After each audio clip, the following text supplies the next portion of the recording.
Okay, picture this. There's this entire world, a miniature one, just buzzing with life. You've got trains gliding on these super intricate tracks, cars moving through busy streets, even cranes doing their thing in industrial yards. And the craziest part? It's all running inside a computer, a digital world just packed with incredible detail. So, here's the kicker. What if you could be the one conducting this whole symphony? I'm not talking about fumbling around with the mouse and keyboard. No. I mean, from your own custom-built mission control, sitting right there on your tablet. Imagine that. Every single switch, every signal, every vehicle, just a single touch away. How cool would that be? Well, that's exactly what's happening. This is the story of how a super passionate community of digital model railway fans basically decided to completely revolutionize their own hobby.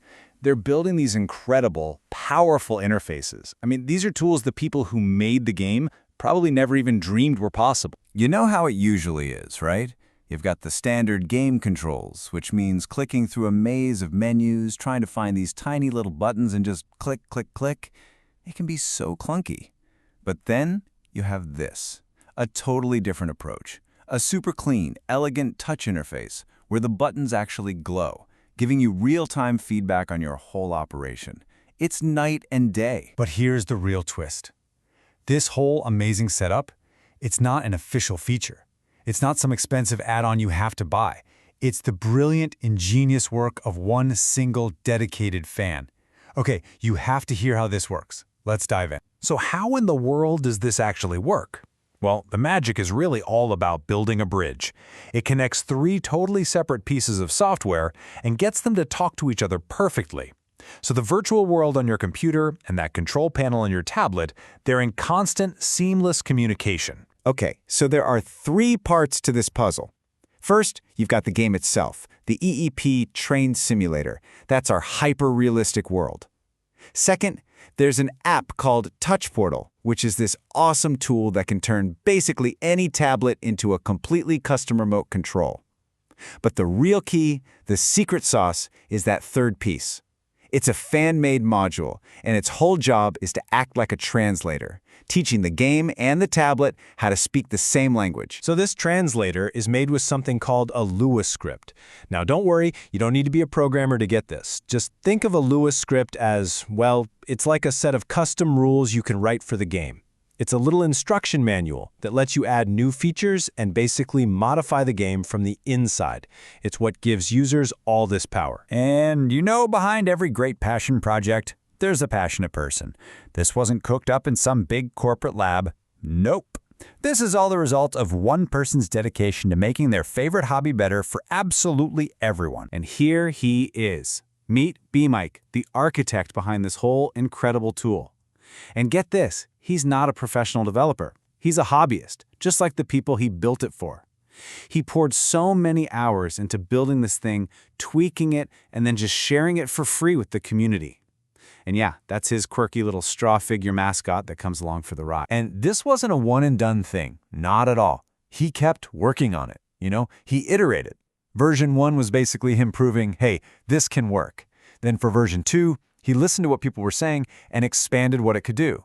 And by the time version 3 came out, which he called his final demo, it was just packed with all these advanced features for running really complex stuff. And his dedication? It went way beyond just the code. To make his control panel feel really authentic, B-Mike actually designed a whole set of custom icons for every single function. I mean everything.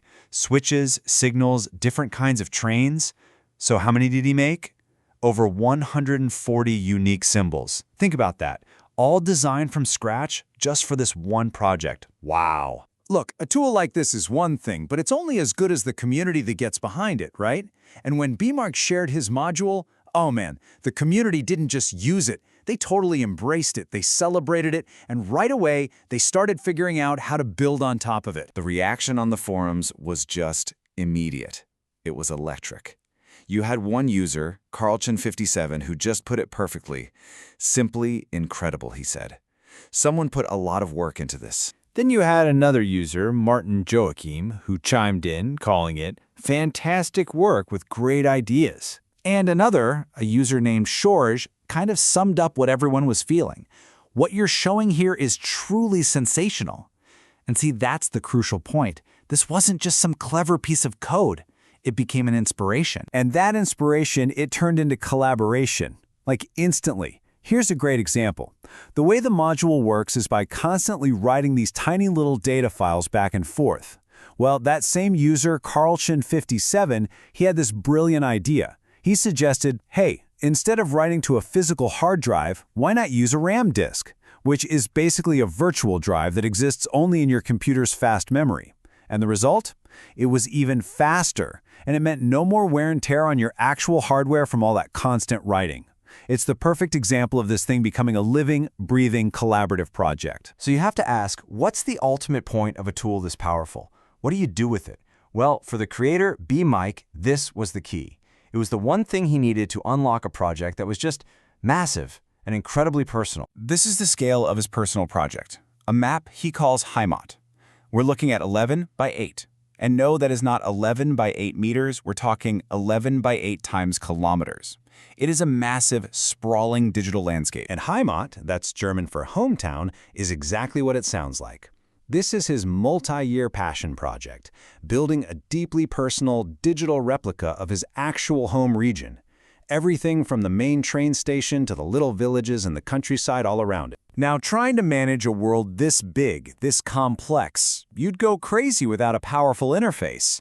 And this is where BMike's own creation becomes absolutely essential.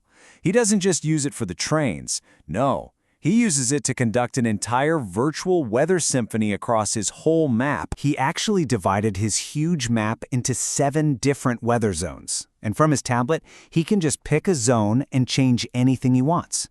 He can literally make it rain over his digital house while the sun is shining on the next town over.